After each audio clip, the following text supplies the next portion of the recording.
What's the next piece of advice we have? Yeah, so that fits really nicely with the next topic of small team communication. So how do you, while being transparent, but as your team grows, how do you stay on the same page with your team as it grows? When you say small team communication, what size are we talking about here? What's a small team in this definition for our discussion purposes? We would say under 10. 10 or under. So this is, you've got friends and family, seed funding, maybe you got your product coming to market, or maybe a little bit of traction. Yeah, maybe you're bootstrapping. Bootstrapping, that's another possibility. Great.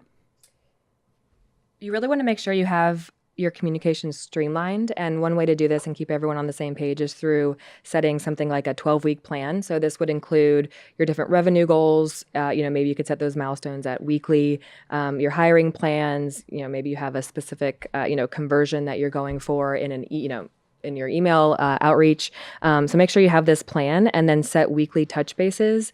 So for example, I know here at Launch we do team lunches where we all talk about, what are the overarching goals? Where are we tracking against those plans? And then, we also have our end of day reports, which we do.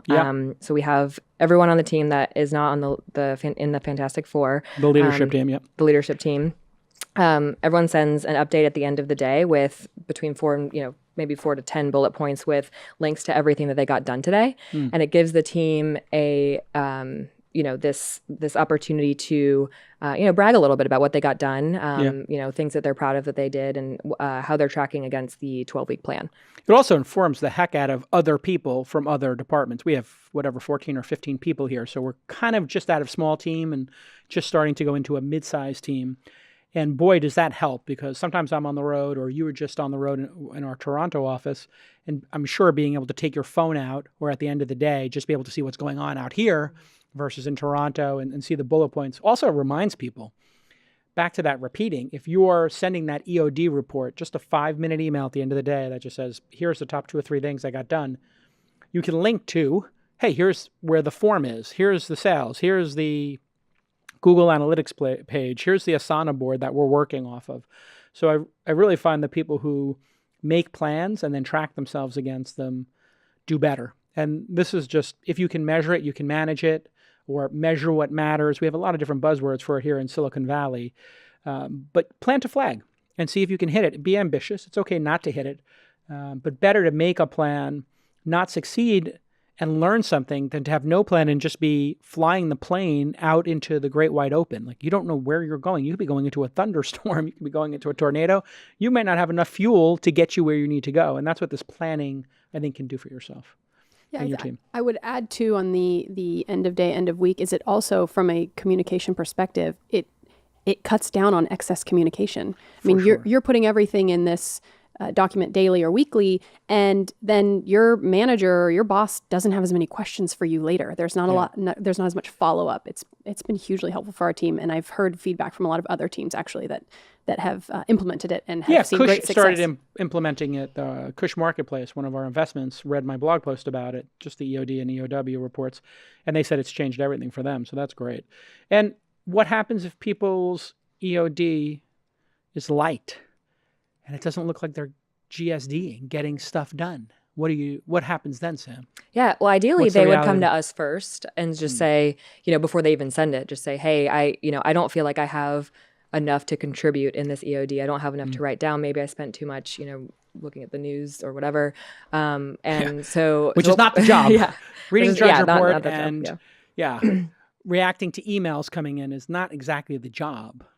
Yeah, so what we do in that case is just, evaluate the role and what that team member is, supposed to be taking ownership of, and, give them more work if necessary. Or what I like to do is ask them, okay, so, these are your goals. This is our 12-week plan. How can you contribute more for the team? Yeah. And what could your EODs look like? What else can you accomplish? This is something that happens in companies that people forget. Sometime, after you have 7, 8, 9 people, somebody winds up not pulling their weight. Maybe because they're lazy, but more often than not, they just haven't been given a clear path to contribute to the team. So they don't actually know what they're supposed to be doing. And you will have this happen multiple times where the team grows, you add a bunch of people start specializing in different verticals. And then a person who is kind of running around just putting out fires in your small little 5-person startup has nothing to do. And when I came up in the industry in the 90s, there were always people had their offices, and like the senior execs would be in their offices. And because I was an IT guy, like I could tell like their computers were not being used or whatever, or what was going on their computers, because we had like a server architecture. And like, I just remember one time this attorney was just playing chess all day in his room because he had Chessmaster 2000. He asked me to put Chessmaster on his computer. I put it on there, but I could tell that Chessmaster was on his screen and he was using it all day. I was like, wow, this person is working at a giant. This person's getting paid six figures to play chess for 4 hours a day. Like they literally had nothing to do. And you really don't want that in your company. Let's keep going here. Oh, Charles makes a nice point. So Charles here, our director, by the way, sorry to interrupt. He said he uses his EOD as a starting point, as a to-do list in the morning. So we have seen that phenomenon where people get into work, create a blank email to their team that says things I'm going to do today, and they write down a list of what they're going to do and then check it off as they go. But we found these to be super lightweight. Lightweight's important because you don't want people spending 2 hours at the end of their day reporting on what they did for 25% of the time. Keep it to 5 or 10 minutes. Okay.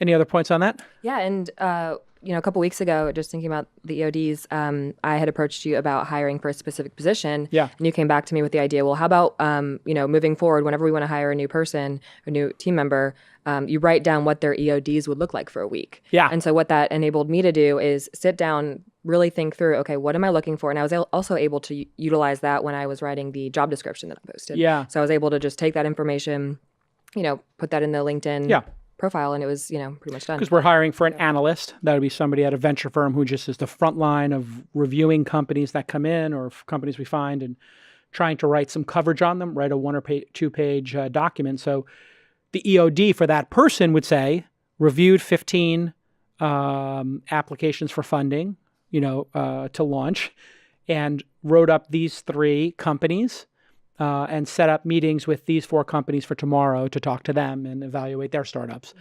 And you could also look at, hey, if you're eliminating a position or merging positions, you could just say, well, if we have these 2 people working right now, maybe we need to consolidate those positions because 2 people's look a little bit light, or we're going to outsource something. So if you see in the same person's, EOD report that they're doing SDR work, sales development work for 2 or 3 hours a day, maybe say, you know what, let's get that off their plate and give that to an outsourced company. So it just gives you an idea of what the actual work getting done is. Obviously, our last point here, use lightweight communications, fairly obvious. Anything to add to that? Yeah, we here at at Launch use Slack, sorry. Yeah. I'm hoping at Slack they use Slack. Yeah. And I think we previously, here at Slack use HipChat. Previously it was email, and I think since we moved to Slack, it enables you to, so there can be some negatives. So, Slack can get distracting, but if you keep everyone focused and you have specific purposes for your channels, it keeps everything very streamlined, and it keeps it a lot lighter and less formal than, say, an email would be. So, you can say you have a question, you could just Slack it over to Ashley versus having to, open up an email, type out an email, include the context, things like that. Yeah, if you're a developer or you're a writer, Slack is death because it takes you out of your flow of writing. Right. So when I'm writing, the first thing I do is turn off all my Slack channels, and I just use a Google Doc, and I turn off every other window because it's just distracting. But for everybody else, if you're running around and you're part of the sales team or the marketing team, yeah, it's kind of like a back and forth. You're volleying a whole bunch and having the rooms there.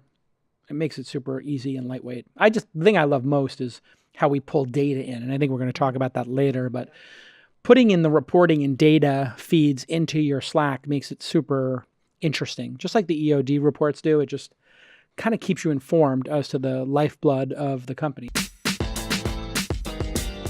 I've told you this over and over again. Zendesk is the best customer support system in the world, and they have a range of products now with the Zendesk suite, from live chat to a knowledge base, tons of features for you to get all of your communication in one place with your valuable customers and make sure that none of these important discussions with your customers go into the black hole or get lost.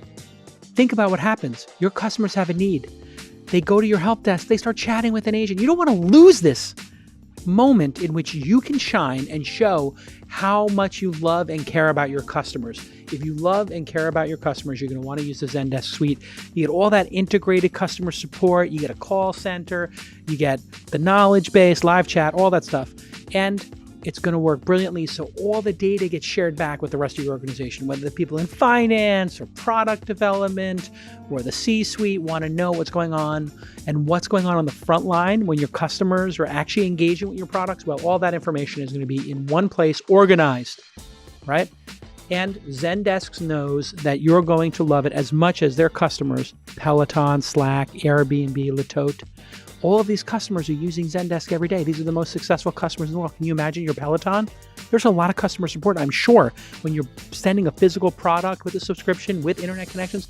Peloton uses it. Slack, one of the most important companies of this generation of companies, uses it. Airbnb, the greatest company to ever come out of Y Combinator, okay? Qualifying startups are going to get the most amazing offer I think we've ever had here on This Week in Startups in a Decade. You're not going to believe this. They want to give you a year free in Zendesk by going to zendesk.com/twist if you're a startup. And the definition of startup, I have to say, is pretty generous. 100 employees or less, Series B or less, okay? Terms and conditions apply, of course. But get your free full year right now, zendesk.com/twist. Zendesk.com/twist. Well done, Zendesk. Well done.